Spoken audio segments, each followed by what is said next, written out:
오늘 저는 고독, 그것은 내가 원치 않는다는 제목으로 말씀을 나누고자 합니다. 제가 초등학교 5학년 때 일입니다.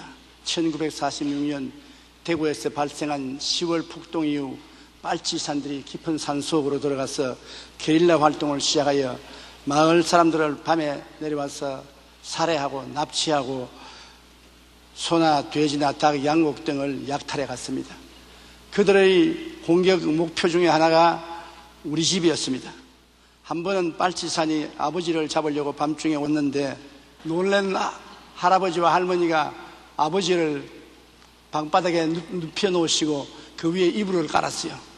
그래서 그 이불 위에 할아버지 할머니 둘이가 누웠습니다. 그 빨치산이 와가지고서 분명히 우리 아버님이 그날 읍내에 들어가지 않고 집에 있었다는 것을 알고 왔는데 할아버지 할머니 두 분밖에 없거든. 그런데 할아버지 할머니 두 분이 주무시는 그 이부자리를 들칠 수가 없지 않아요. 그냥 라이터로 불 켜보고 살펴보고 이 자식 도망치고 없구나, 눈치도 빠르다, 그러고 갔어요. 그게 저희 아버님에게는 굉장한 충격이 됐습니다. 그것을 당하고 난 다음에는 우리 집에 더 이상 살고 싶은 생각이 없었습니다. 그래서 아버지는 가족들을 이끌고 부산으로 이주하기로 결심을 하고 온 가족들 다 데리고 어느 날 출발했었습니다. 그런데 남겨놓은 것은 할아버지 할머니 저만 남겨놓았었습니다. 우리 집은 그 당시에 상당히 깊은 산속에 있었습니다. 경상남도 울주군 삼남면 교동리 산 31번지에 있는 아주 산 시골인데 아무 이웃도 없어요. 아주 너무 적막한 곳이었습니다. 학교 갔다가 하루 오니까 차가 지나간 바퀴 뚜렷이 있는데 그 바퀴를 따라 어머니 집에 왔습니다. 집에 와보니까 그렇게 요란스럽던 집이 조용해요. 옛날에는 오면은 동생들이 마당에서 놀고 호함치고 하는 소리가 들리는데 너무나 적막한 산이에요. 집에 와서 방 안에 들어가 보았습니다. 이쪽 방에 들어가 보도 동생들이 설득한데 아무도 없고 저쪽 방에 가도 흔적도 없습니다. 아래채에 우리 할아버지 할머님 두 분만 계시고 온 집안이 다 죽은 듯이 고요하고 그 다음에 마음에 다가오는 고독감, 우리 형제들 중에 나 혼자 버림받았다는 심정, 그것이 말로 다 할 수 없이 고통스러웠습니다. 나는 그 빈집에 혼자 앉아가 울고 또 울고 또 울고 또 울었습니다. 그때 내 마음속에 시골이 싫다는 생각이 들어가고 그것이 지금까지도 조용한 데 가서 쉬라 하면 좋아하지 않습니다. 나는 사람들이 많은 데가 좋습니다. 조용한 거 싫습니다. 그 시골에서 할아버지 할머니 모시고 2년을 내가 있었는데 2년 동안에 정말 환멸을 느꼈습니다. 조용하고 아무하고도 이야기할 사람이 없습니다. 학교 갔다 오면 아무하고도 이야기할 사람이 없습니다. 할아버지 할머니와는 대화의 대상이 안 됩니다. 혼자서 중얼중얼 하다가 자고 혼자서 깨고 혼자서 지냈었습니다. 그것이 마음에 너무 고독이 괴로웠었습니다. 그러고 난 다음에 학교를 졸업하고 동네 중학교에 입학을 해서 동네로 내려오는 때 그때 또 충격을 느꼈습니다. 할아버지 할머니하고 2년 동안 있다가 그 노인 두 분을 두고 내 혼자 떠나온다는 것이 마음에 또 굉장한 충격이었습니다. 그래서 어린 시절에 이러한 경험은 저에게 고독이 얼마나 몸서리치는 어려우고 뼈저린 경험인 것을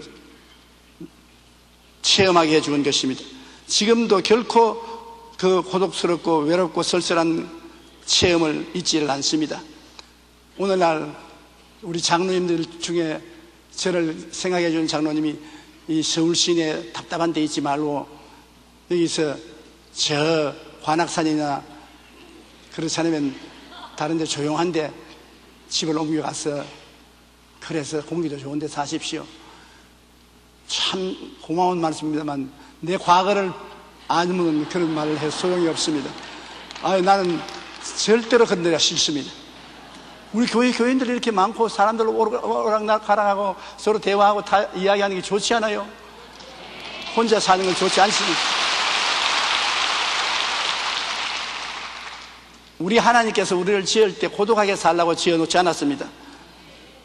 우리 하나님 자체가 고독할래야 고독할 수 없는 영원한 삼위일체 하나님이 있습니다. 성부와 성자와 성령 삼위가 하나가 되는 우리 하나님이 되는 것입니다. 다른 하나님은 다 한 하나님이십니다. 고독한 하나님입니다. 고독한 하나님은 사랑이 뭔지 알 수가 없습니다. 사랑이란 주고받는 것이 사랑인데, 우리 하나님은 아버지와 아들과 성령 삼위가 한 하나님이 되어 계시기 때문에 사랑을 주고받고 서로 대화가 있었으므로 하나님은 고독하지 않습니다. 우리 하나님은 사랑의 하나님이신 것입니다. 고린도후서 13장 13절에 주 예수 그리스도의 은혜와 하나님의 사랑과 성령의 교통하심이 너희 무리와 함께 있을지어다. 우리 신앙생활에도 예수님의 은혜가 있는가 하면 하나님의 사랑이 있고 성령의 교통이 있고 꼭 삼위일체 하나님이 역사가 느껴지는 것입니다.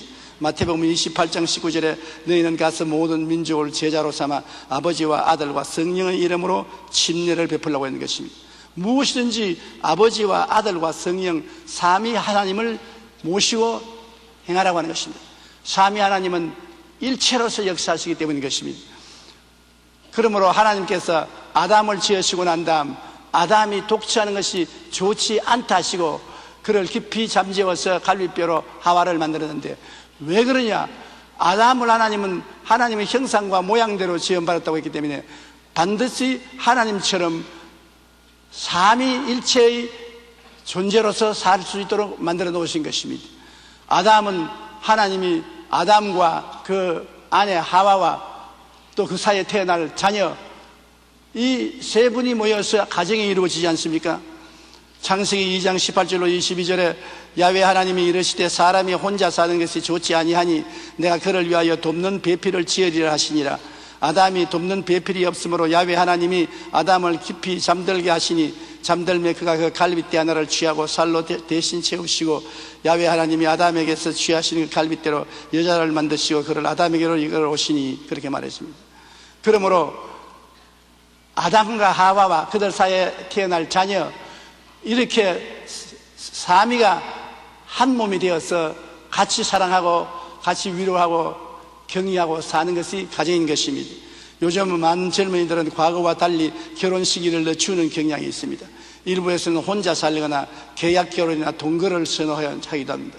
그런데 결혼은 하나님께서 인간에게 정해주신 신성한 제도입니다. 내가 마음대로 해도 좋고 안 해도 좋고 그냥 동거 생활을 마음대로 해도 좋고 그렇지를 않습니다. 결혼 제도가 필요한 첫 번째 이유는 사람은 서로 도움을 주고 받을 배필이 필요하기 때문인 것입니다. 창세기 2장 18절에 하나님은 사람이 혼자 사는 것이 좋지 않다니 라고 말씀하시며 돕는 배필을 지으셨습니다. 둘째로 결혼을 통해 가정에서 자녀를 생산함으로 생육하고 번성하여 땅에 충만하라는 하나님의 명령에 순종하기 위한 것입니다. 셋째, 결혼은 사람들이 성적으로 타락한 것을 보호하여 주신 것입니다. 특별히 아담의 범죄 이후 타락한 세상에서 성적인 유혹에 빠지지 않고 살아가는 것은 참으로 어려운 일이기 때문인 것입니다. 하나님은 아담을 지으시고 사람이 독취하는 것이 좋지 않다 하시고 돕는 배필을 주셨습니다. 이처럼 우리 인간은 처음부터 고독하지 않도록 지음받았습니다. 우리는 서로 돕고 아끼며 살아가도록 받은 존재요, 지음을 받은 존재요, 고독하게 살기를 원치 않습니다. 우리 개인 인간도 보십시오. 우리 영이 있는가 하면 혼이 있고 육이 있습니다. 그러므로 혼자서 감옥에 가둬 놓아도 혼자서 이야기할 수 있습니다. 자기 영하고 자기 혼하고 자기 육체하고 삼위일체 아닙니까? 모두 다 삼위일체로서 인간이 되어 있는 것입니다. 그 다음 가정은 남자와 여자와 자녀로 되어 있고, 미움이라는 단어가 일체가 되어 사는 데는 있을 수 없습니다. 하나님 속에도 미움은 없고 하나님 지은 오리지널 가정에 남자와 여자와 자녀에게도 미움이란 있을 수 없습니다. 그러므로 이 사회에 미움이 있다는 것은 죄가 들어와서 타락했다는 것입니다. 마귀의 유혹에 넘어간 하와가 하나님을 반역하고 아담을 꾀해서 하나님을 반역하도록 만들었기 때문에 가정에 죄가 들어오고, 죄가 들어오니 하나님과 사람 사이에 원수가 되고 아담과 하와 서로 간에 오해가 있고 미움이 있고, 그리고 자녀들 간에도 미움이 있어 가인과 아벨 사이에 경쟁이 있어 가인이 아벨을 죽이는 비극이 생겨난 것입니다. 그러므로 하나님과 갈라지고 아담과 미워함의 관계가 되고 가인과 아벨이 미움으로 살상을 하는 이 무서운 일이 죄악으로 말미암아 이루어지고, 그때부터 고독과 미움이 가져온 피의 인류의 역사가 시작된 것입니다. 인간이 죄를 짓지 않았었으면, 하나님과 함께 살았었으면, 사랑하고 살았으면 고독과 미움이 들어올 리가 없고 살상과 전쟁이 일어날 리가 없는 것입니다. 마태복음 24장 7절로 9절에 민족이 민족을, 나라가 나라를 대적하여 일어나겠고 곳곳에 기근과 지진이 있으리니 이 모든 것은 재난의 시작이니라. 그때 사람들이 너희를 환난에 넘겨주겠으며 너희를 죽이리니 너희가 내 이름 때문에 모든 민족에게 미움을 받으리라고 말한 것입니다. 최근 수십 년 동안 인류의 과학기술 문명 발달한 지구촌을 곳곳을 풍요롭게 만들면서도 한편으로는 지구를 파괴하고 자원을 낭비하는 여러 가지 문제를 일으키고 있는 것입니다. 하루에 2만 4천 명이나 되는 사람이 굶어 죽고 그로 인한 질병으로 죽어가는 것을 보면 인류는 더 많은 것을 소유하기 위해 어떤 시대보다도 더 많은 살육을 벌이고 있는 것입니다.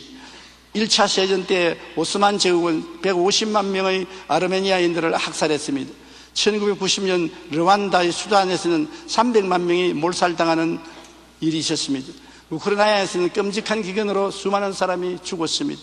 독일의 아우슈비츠에는 수백만의 유대인이 사라졌고 난징의 대학살, 미얀마 철도 공사장에서 죽어간 전쟁포로들, 캄보디아의 킹필드, 유고슬라비아와 방글라데시의 대살육 사건은 지난 100년 동안에 지구상에서 전쟁과 집단 학살 등으로 약 2억 명이나 되는 사람이 죽었습니다. 여러분, 마귀의 유혹과 타락에 넘어간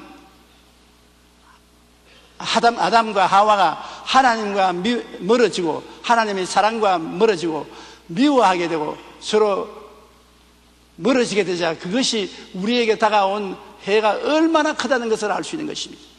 하나님 계시지 않고 죄가 우리 마음을 점령하고 마귀가 우리를 점령했으면 그것은 언제고 미움과 오해로 변화되고 그것이 악화되면 살상으로 변화되고 마는 것입니다. 가인이 아벨을 죽인 이후로 그 악은 우리 인류 속에 팽배해 있는 것입니다. 이렇기 때문에 우리의 삶이 어느 곳에 가도 외로움과 고독함이 있습니다. 부부와 결혼을 해도 그 무엇이 모르게 마음에 통하지 않는 외로움과 고독이 있고, 부모와 자식 간에도 대화가 안 되는 괴로움과 고독이 있습니다. 형제간은 좀 더하지요. 그리고 이웃 간은 서로 웃지만은 속으로 진실로 서로 이해하고 통하지 않습니다. 그렇기 때문에 우리는 다 고독합니다. 고독하지 않은 사람 아무도 없습니다. 나만 고독하고 너는 고독하지 않다, 그러지 않습니다. 고독함을 나는 더 많이 느끼고 너는 덜 느끼는지 모르겠습니다. 더 많은 고독을 당하고 덜 고독을 당할지 모르겠습니다. 그러나 모두 다 고독한 것입니다. 죄와 미움이 있는 세상에 고독은 항상 있는 것입니다. 여러분, 우리가 이 세상에서 나는 저 사람을 좋아한다, 난 저 사람을 좋아하기 때문에 고독하지 않다, 이런 말을 하는 사람이 있는데, 고양이는 쥐를 굉장히 좋아합니다. 그러나 고양이가 쥐를 사랑한 적은 없습니다. 왜냐하면 쥐는 잡아먹으니까 좋지, 사랑은 절대로 안 합니다. 이것이 오늘날 우리 사람들의 현실인 것입니다. 우리가 서로 좋아해서 결혼했다고 해도 좋아하는 것은, 사랑하는 것은 아닙니다. 좋아하는 것은 내게 필요하고 내게 도움이 되니까 그 사람을 좋아하는 것입니다. 사랑이란 내가 손해가 나고 내게 좋지 않고 괴로워도 나를 희생하며 그를 도와주고 나가는 것이 사랑인 것입니다. 그 부모님이 자식을 사랑하는 것은 좋아하는 것이 아니고 사랑하는 것입니다. 자식을 위해서 부모는 모든 것을 희생하고 모든 것을 다 주고 그러고도 만족하지 않습니다. 사랑하기 때문에 그런 것입니다.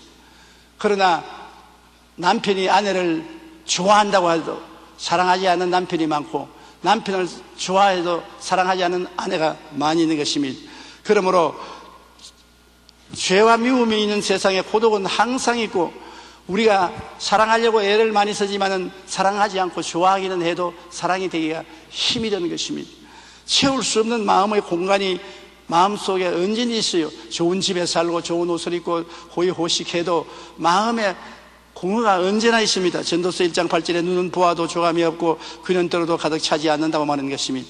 그러므로 사랑이 없을 때 우리 마음속에 절망하는 것입니다. 살아가는 동안에 아무런 사랑도 우리 마음속에 없으면 우리가 무명한 인간들로부터 사랑이 빼앗기고 단지 좋아함을 들어앉혀 고독을 주어 몸부림치게 만드는 현실 세계 속에 살고 있는 것입니다. 고독은 현대사회에서 가장 무서운 병 중에 하나입니다. 미국 캔사스 지방의 신문에 이런 광고가 실린 적이 있습니다.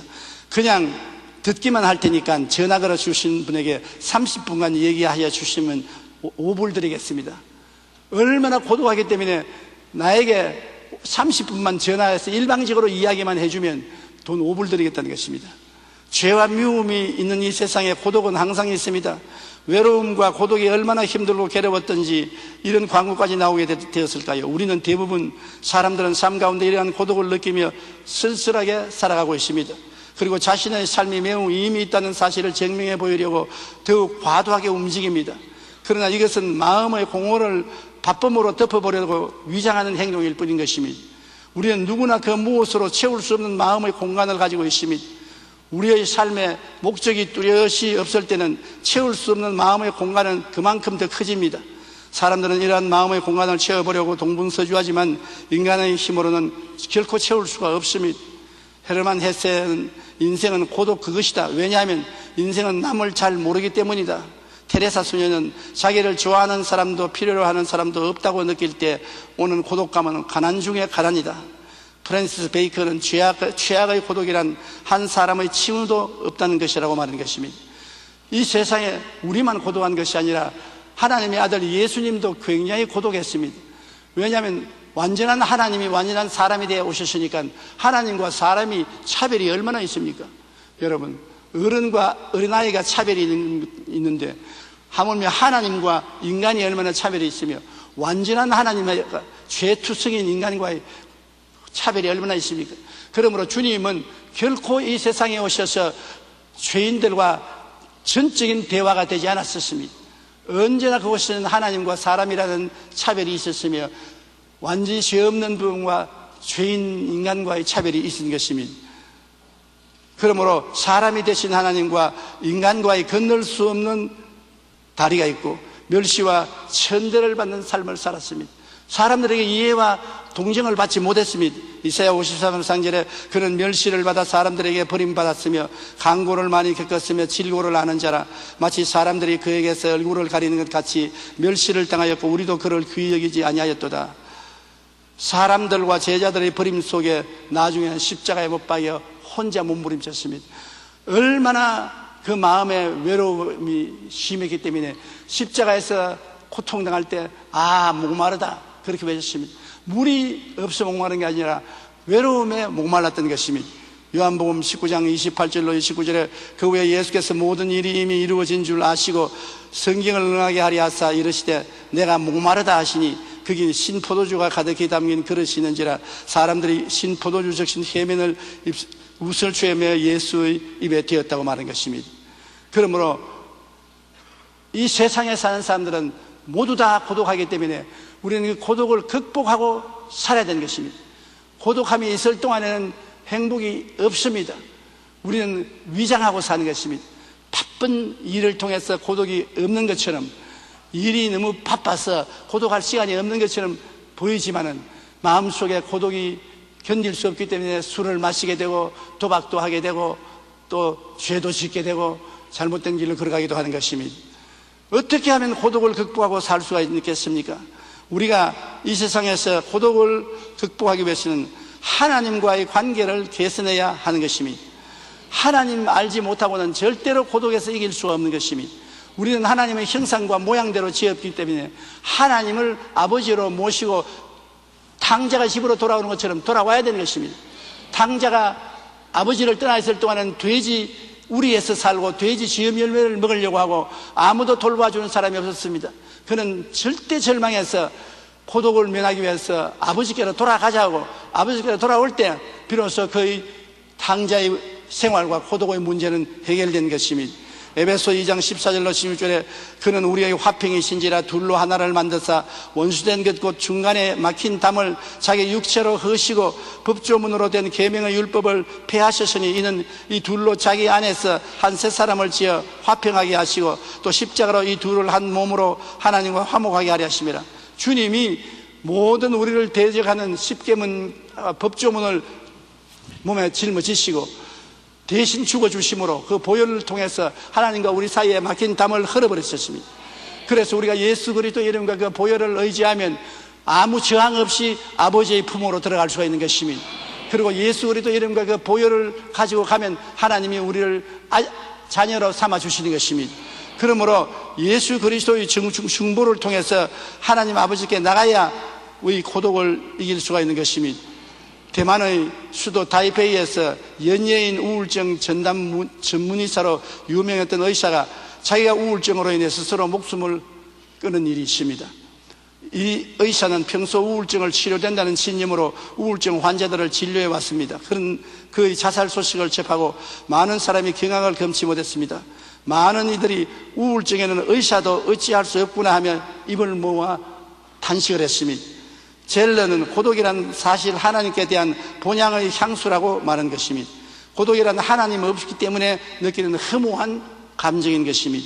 그러므로 외로움, 허무감, 우울증 등 인간 영혼의 문제를 해결할 가장 탁월한 전문의는 바로 하나님이십니다. 프랑스의 작가인 앙드레 지드도 고독은 오직 하나님과 더불어 있을 때만 견딜 수가 있다고 말했습니다. 우리가 고독을 극복하고 살기 위해서는 먼저 예수님을 증보를 통한 은혜 가운데 하나님과의 관계를 개선해야 합니다. 하나님과의 관계가 올바르게 될 때 무엇으로도 해결할 수 없는 고독의 문제가 해결된다는 것입니다. 고독하지만은 우리는 하나님과 기도할 수 있고 대화할 수 있고 하나님이 임재한 것을 느낄 수가 있는 것입니다. 외롭지만은 누가 나와 같이 계신다. 하나님의 임재를 느낄 수가 있고 전적 버림받은 심정은 없습니다. 예수님 안에서 나는 이래봬도 하나님의 자녀요, 하나님이 나를 사랑하시고 계시고 내가 하나님을 사랑한다는 확신을 가지고 살아갈 수 있는 것입니다. 그리고 고독에서 벗어나기 위해서는 자기를 겸손하게 낮춰야 되는 것입니다.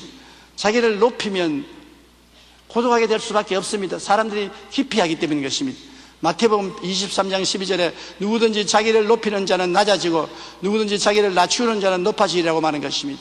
베드로전서 5장 5절로 6절에 하나님은 교만한 자를 대적하시되 겸손한 자들에게는 은혜를 주시느니라.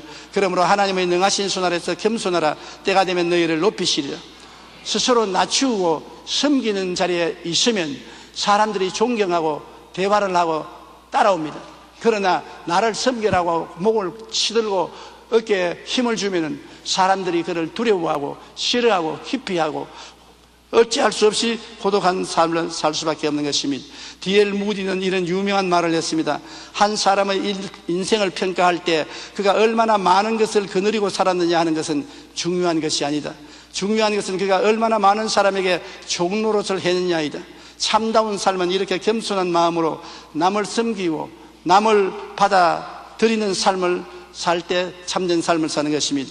우리가 고독을 극복하고 더욱 기쁨과 행복이 넘치는 삶을 살기 위해서는 먼저 겸손히 자기를 낮추고 이웃을 높여주고 존경해주는 것, 섬겨주는 것입니다. 용서와 사랑으로 우리가 가진 것을 나누고 베풀며 섬기는 삶을 살 때 고독은 자동적으로 물러가고 마는 것입니다. 그 다음 용서와 사랑으로 이웃과 함께 해야 되는 것입니다. 저는 은퇴하기 전에 목회할 때 신방을 많이 했습니다. 병원 신방, 수용소 같은 데 신방을 많이 했는데 제가 굉장히 마음의 고통을 느낀 것은 병이 깊어서 의사들이 치료하지 못하게 될 때, 절망적이 되었을 때 절대적인 고독에 처한 사람들이 많더라는 것입니다. 그래서 이 사람들을 도와줘야 되겠다. 죽는 것은 의사도 알고 가족도 알고 자기도 알지만은 이제 죽는다고 내버려졌기 때문에 그 혼자서 고독은 말로 다 할 수 없습니다. 누가 와서 대화를 해주고 용기와 힘이 되어주면 얼마나 큰 위로와 도움이 되는지 모릅니다. 그래서 우리 교회에 제가 호스피스를 만들었습니다. 호스피스 자원봉사자들을 모으고 호스피스를 만들어 가지고서 말기암 환자들, 죽음에 이르는 병에 걸린 사람들, 좌절과 절대 절망이 있는 사람들을 가서 대화를 해주는 것입니다. 못 고쳐줘도 좋습니다. 죽는 것 알아요. 그러나 대화를 해줌으로 말미암아 절대 고독에서 면할 수 있도록 도와주려고 애를 썼습니다.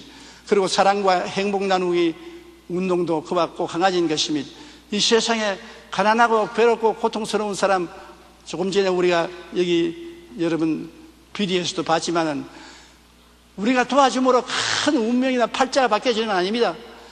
집을 고쳐주고 쌀을 갖다 주고 학비를 좀 대주고 병원비를 좀 대주는 것 정도밖에 안 되고 팔자를 고치는 것이 아닙니다. 그러나 그 사람이 누군가 우리를 사랑해주고 있다, 우리를 버리지 않았다, 우리도 이 세상에 사랑을 받고 있다는 그 상념이 얼마나 큰 삶의 용기와 힘을 주는지 모릅니다. 나는 버림받았다, 아무도 나를 돌보지 않는다, 나는 이 세상에 살아갈 의미와 가치가 없다, 그러면 절망하는 것입니다. 그러므로 사랑과 행복 나누기 운동은 우리가 크게 물질적인 도움은 안 되지만은 그 도우는 행위를 통해서 사람들을 사랑하고 있다, 자기들이 사랑받고 있다는 것을 깨닫게 해주는 것입니다. 굿피플을 통해서 제3세계의 어려운 사람들을 도와주고 있는 것도, 제가 해외여행을 다니면서 부흥회를 할 때 3세계에 많이 갔습니다. 아프리카, 동남아 일대, 남아메리카에 가보면 3세계에 사는 사람들이 너무나 못 사는 사람들이 많아요. 옛날에 6.25 이후에 우리가 못 사는 그와 똑같이 못 살고 고통을 당하는데, 우리는 그때 옛날에 6.25 때 미국 사람들이 갖다 주는 강냉이 가루, 밀가루, 입던 옷들, 입던 신발들, 그걸 받아 누렸습니다. 저도 그것을 많이 받았습니다. 신발도 받고 꿀꿀이죽도 먹었는데, 꿀꿀이죽을 먹을 때도 그때 얼마나 고맙던지 몰라요. 다 떨어진 군화를 받았는데 내 발 하나 들어가고 반 개 더 들어가는 군화를 신고 끌고 다녀도 고맙고 감사했습니다. 그리고 그들이 입다가 내버린 의복, 추울 때 그것이 얼마나 도움이 되는지 몰라요. 그것이 마음에 잊지 못했습니다. 요사이 보면은 그건 아무것도 아니지요. 그러나 우리를 사랑해 주고 있다, 우리는 버림받지 않았다, 이래도 사람들은 우리를 도와주려고 한다, 그러한 생각에 용기가 굉장히 났었습니다. 그래서 제가 해외 굿피플이라는 단체를 만들어서 가난하고 헐벗고 굶주리고 버림받고 생각하는 사람에게 우리 한국 사람들의 뜻뜻한 사랑을 나누어주면 좋겠다, 그래서 시작한 것이 굿피플입니다. 벌써 굿피플은 동남아 일대에 굉장히 많은 일을 하고 수많은 사람에게 용기와 힘을 주고 있는 것입니다. 골로새서 3장 13절로 14절에 누가 누구에게 불만이 있거든 서로 용납하여 피차 용서하되 주께서 너희를 용서하신 것 같이 너희도 그리하고 이 모든 것 위에 사랑을 더하라, 이는 온전케 맺는 띠니라. 용서와 사랑, 이것은 우리가 고독에서 내 자신도 면하고 다른 사람도 이끌어내는 위대한 수단이 되는 것입니다. 우리는 이 세상을 홀로 가는 인생을 만들지 말고 함께하는 인생을 만들어야 되는 것입니다. 내 홀로 잘 살고 홀로 잘 먹고 내 홀로 평안하다 그러지 말고 나 함께 잘 먹고 함께 잘 입고 함께 잘 살자. 제가 나이를 먹고 보니까 홀로라는 말은 참 무서운 말인 것을 느꼈습니다. 함께 같이 잘 살자. 함께 울고 함께 웃고 함께 먹고 함께 입고 사는 것이 참 인생의 행복이라는 것입니다. 마태복음 28장 20절에 하나님 뭐라고 했습니까? 볼지어다 내가 세상 끝날까지 너희와 항상 함께 있으리라. 하나님 같으신 위대하신 분이 우리같이 못났냐고 함께 있겠다고 하는 것입니다. 하나님이 우리와 함께 있겠는데 우리가 우리 이웃하고 함께 있겠다는 것 왜 그 말을 담대하게 못합니까? 우리가 누구하고 함께 있어 우리가 도움을 줄 수 있다면 그것이 우리에게 큰 기쁨이 되고 자랑이 될 수 있는 것입니다. 이사야 41장 10절에 두려워하지 말라 내가 너와 함께 함이라. 놀라지 말라 나는 내 하나님이 됨이라. 내가 너를 굳세게 하리라. 참으로 너를 도와주리라. 참으로 나의 의로운 오른손으로 너를 붙들리라.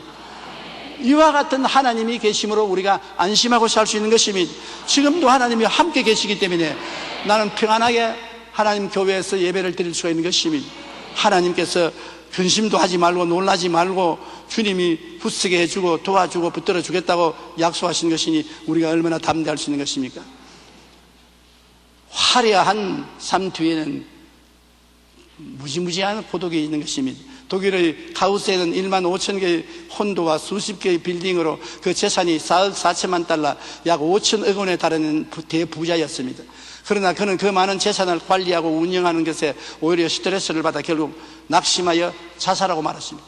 그렇게 많은 돈을 모아놓고 그 화스러운 뒤에 그는 자살하고 말한 것입니다. 함께 했으면 그렇게 자살할 필요 없지요. 그 재산을 이웃하고 나누어서 함께 살았다면 자살할 필요가 없지요. 다른 사람하고 나누지 아니하고 자기 혼자 죽이고서 욕심 부리다가 스트레스 걸려서 자살하고 말한 것입니다.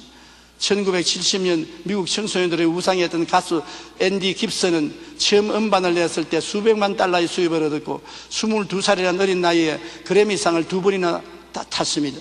그러나 그는 무대 위의 화려함 뒤에 찾아오는 고독의 불안을 이기지 못하여 마약에 손을 대기 시작했고 타락한 생활을 하다가 10년 후인 불과 32살의 나이에 비절 태산같이 진 채 슬슬하게 죽고 마는 것입니다. 누구든지 자기 혼자 명예를 즐기고 자기 혼자 사람들의 칭찬을 받기를 원하면 결국엔 죽는 것입니다. 우리는 함께 기뻐하고 함께 즐기도록 하나님이 만들어놓은 것입니다. 긍정적인 사고로 잘 알려진 노만 빈센트 필 박사는 항상 무엇인가 종이에 적어서 읽었을 때나 앉을 때나 가만 시간만 있으면 그걸 읽었어요. 그래서 사람들이 궁금증이 나서 무엇이냐고 물었더니 그것을 보여주는데 거기에는 이렇게 쓰여 있습니다. 하나님의 빛이 나를 둘러싼다. 하나님의 사랑이 나를 감싼다. 하나님의 힘이 나를 둘러싼다. 하나님이 나를 지켜보신다. 내가 어디를 가든지 하나님은 함께 계신다. 하나님이 이렇게 같이 계시니까 마음에 두려움도 없고 떨림도 없습니다. 그가 다른 사람을 섬길 수 있는 힘이 있었던 것입니다. 삶의 겉으로 드러나는 풍요롭고 화려한 모습은 진정한 행복을 주지 못합니다. 오히려 불쑥불쑥 찾아오는 고독과 두려움으로 늘 불안해합니다.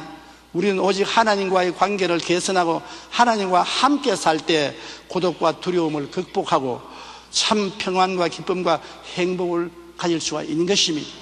오늘 또 예수 그리스도의 보혈을 통하여 하나님은 성령을 여러분께 주심으로 여러분은 하나님과 함께 있습니다. 따라 말씀하시죠. 나는 예수님 안에서 하나님과 함께 있습니다. 그러므로 외롭지 않습니다. 버림받지 않았습니다. 행복합니다. 기뻐합니다.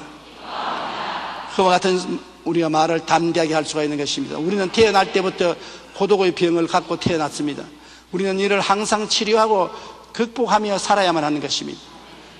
릭 윌에는 그의 책 하나님의 인생 레슨에서 우울과 고독을 치료하기 위한 하나님의 치료 방법을 4가지로 설명했습니다. 첫째, 육체적인 필요를 채워주라는 것입니다. 하나님의 첫 번째 치료 방법은 먹고 마시고 휴식을 취함으로써 육신의 원기를 회복하는 것입니다. 몸의 건강한 마음의 상태에 큰 영향을 미치기 때문인 것입니다. 그러므로 이웃을 사랑한다는 것은 말만 하지 말고 먹고 입고 마시는 것부터 도와주기 시작하는 것입니다. 가장 근본적인 요구부터 채워줘야 우리가 사랑하는 것이 되고 함께 해주는 것이 되는 것입니다. 둘째는 좌절감을 하나님께 털어놓으라는 것입니다. 근심, 고독감, 상처를 받았을 때 기도하며 모든 것을 하나님 앞에 털어놓으면 큰 위안이 다가오게 되는 것입니다. 내 마음속에 혼자 품고 있으면 안 됩니다. 마음의 고통과 괴로움을 소리를 내고 크게 외쳐서 하나님께 다 고백하고 자백하고 하나님 앞에 마음을 털어놓으면 마음에 큰 위로가 다가오고 고독이 사라지는 것입니다. 셋째, 하나님을 새롭게 깨달은 것입니다. 슬럼프를 이기는 데는 하나님과 대화하고 교제를 나누는 것보다 좋은 일이 없습니다. 모든 일이 안 될 때라도 하나님께 대화하고 하나님 찾고 하나님과 같이 있으므로 하나님의 아이디어를 얻을 때 우리가 외로움에서 벗어날 수 있는 것입니다. 넷째는 인생의 새로운 방향을 구하는 것입니다. 하나님께서 우리의 인생을 새로운 방향으로 인도하시게 하시되 사랑으로 이웃과 함께하는 인생의 계획을 세우는 것입니다. 더 많은 시간을 봉사하고 헌신하고 이웃을 사랑하는 삶을 살면은 고독에서 벗어날 수 있는 것입니다. 우리는 누구나 우리 스스로 해결하지 못하는 고독의 병을 갖고 있습니다. 그러나 하나님께서는 우리의 삶이 고독 속에 끝나기를 결코 원치 않습니다. 하나님은 우리가 항상 사랑과 희락과 화평과 오래 참음과 자비와 양성과 충성과 온유와 같은 성령의 은혜 가운데서 살기를 원하시는 것입니다. 어느 곳에 가든지 여러분 마음에 평안하고 기쁘고 환영받고 살아있을 의미가 있다고 생각하면서 살기를 원하시는 것입니다. 하나님은 여러분 영혼이 잘됨같이 범사에 잘되며 강건하고 생명을 얻되 풍성히 얻기를 원하시는 것입니다. 그러므로 여러분 힘으로 안 되니까 예수님이 세상에 오셔서 여러분의 죄 나의 죄, 여러분의 저주 나의 저주, 여러분의 죽음 나의 저주를 대신 짊어지시고 십자가에 몸짓고 피 흘려 한없는 고통을 당하고 참고 그를 통해서 피로써 청산하고 오늘날 우리에게 손을 활짝 내밀고 수고하고 무거운 짐진 자들은 다 내게로 오라. 내가 너희를 편히 쉬게 하리라. 볼지어다 세상 끝날까지 항상 너와 함께 하리라고 말씀하신 것입니다. 우리 집이 화려하다고 주님이 와서 같이 계신 것이 아닙니다. 우리 집이 판잣집이라고 주님이 안 오시는 것도 아닌 것입니다. 화려하던 판잣집에는 그것은 큰 문제가 아닙니다. 주님이 중요하게 여기는 것은 여러분을 중요하게 여기는 것입니다. 여러분의 심령을 중요하게 여기는 것입니다. 여러분의 심령을 구원하시고 여러분의 심령에 같이 계시기를 원하는 것입니다. 그래서 여러분의 힘이 되어주고 기쁨이 되어주고 능력이 되어주기를 원하시는 것입니다. 이렇기 때문에 여러분, 우리는 항상 고독할 때마다 고독을 극복하기 위해서 이 땅에 오셔서 십자가에 죽었다가 부활하셔서 우리에게 하나님의 자녀가 되게 하시고 하나님과 함께 살게 하시고 이웃에게 사랑과 은혜를 나누어 줄 수 있는 사람이 되게 만들어 주신 우리 자신을 생각하고 늘 감사하는 여러분 되시기를 주님 이름으로 축원합니다. 우리 기도드리겠습니다. 사랑이 많으시고 거룩하신 아버지 하나님, 우리는 누구든지 이 땅에 태어났으면 다 고독하고 외로움을 느낍니다. 이 고독과 외로움을 이길 수 있는 유일한 길은 하나님을 찾아 하나님의 품에 안기고 하나님의 사랑이 가슴에 부음받을 때 참 사랑과 행복을 느낄 수가 있습니다. 나 혼자만 외롭고 고독하지 않습니다. 모두 다 차이는 있어도 다 고독하고 외로운데 우리가 그들에게 도움이 될 수 있게 도와주시옵소서. 하나님 아버지, 우리가 예수 안에서 위로를 받고 평안을 얻고 그 위로와 평안을 가지고 이웃을 위해서 기도해드리고 도와드리고 격려해드리고 사랑을 해드리고 화평을 갖다 줄 수 있도록 도와주시옵소서. 예수님 이름으로 기도드립니다. 아멘.